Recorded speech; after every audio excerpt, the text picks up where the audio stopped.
बिना मजीराई से हीरा रतनवा दैदा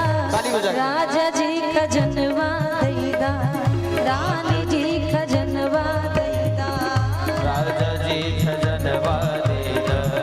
रानी जी गहनवा देदा जय हो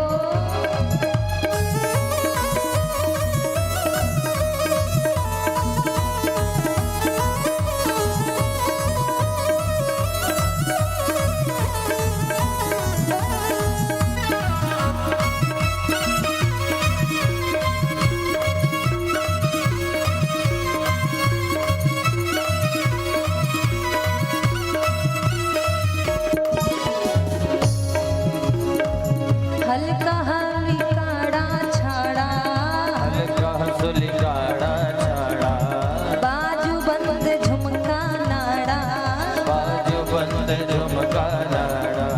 हल्का हसुलिकाड़ा छाड़ा हल्का हसुलिकाड़ा छाड़ा बाजू बंद झुमका नाड़ा बाजू बंद झुमका नाड़ा इहे आर मनवा पिना इहे आर मनवा पिना कान के अरनवा दैदा राजा जी खजनवा दैदा रानी जी गहनवा दैदा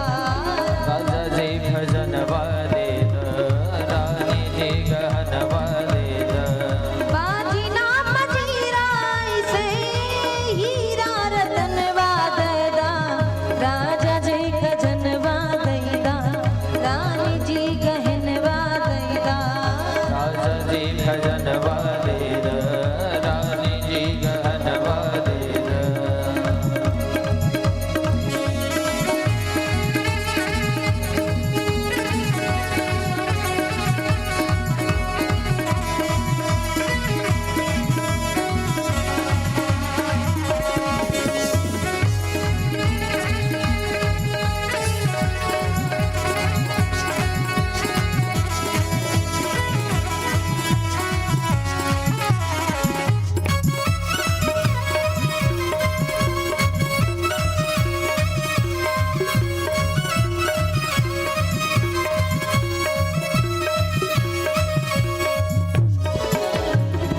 पाँव के पैजनिया दैदा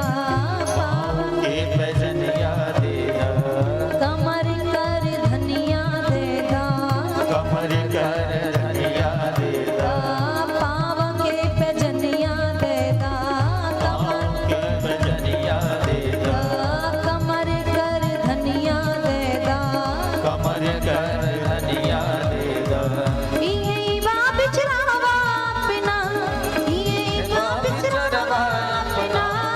करके कधनवा दैदा राजा जी खजनवा दैदा रानी जी गहनवा दैदा राजा जी खजनवा देदा रानी जी गहनवा देदा बाजी नाम मजीराई से हीरा रतनवा दैदा राजा जी खजनवा दैदा रानी जी गहनवा दैदा जी खजनवा देदा रानी जी गहनवा देदा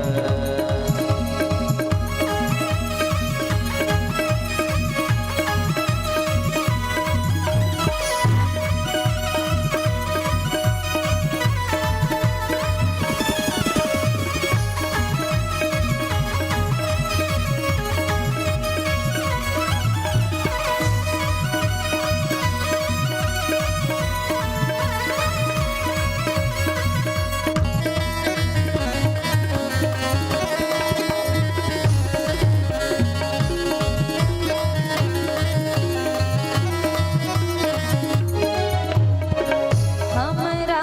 कुछ ना चाहिए हमरा तो कुछ ना चाहिए हमरा तो कुछ ना चाहिए हमरा तो कुछ ना चाहिए इच्छा मनवा माही इच्छा मनवा माही इहे बा सपनवा अपना ये बस बनवा अपना गोदी में ललनवा दैदा राजा जी खजनवा दैदा